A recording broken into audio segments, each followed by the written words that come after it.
In this video, I'm going to show you how to use Anchor in Mailchimp.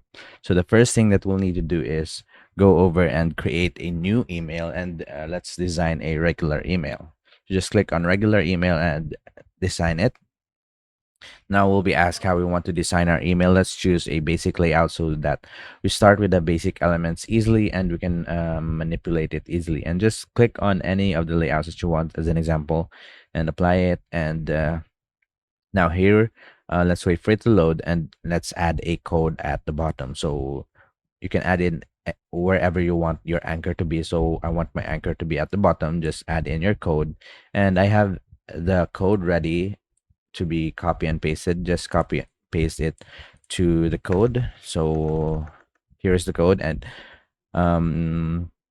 once you've pasted the code or typed in the code, just click on done and go to the top, and here you will add your anchor link at the top. So for example, let's add it to the very top right here, and let's copy and paste the link that I have ready, or the code that I have ready rather. And over here is our link, and just click on done. And once you click on that link, it will direct you to the anchor link down below. And that's about it. That's how to use Anchor in Mailchimp. If you have any questions, please let me know down in the comments, and I'll do my best to help you out.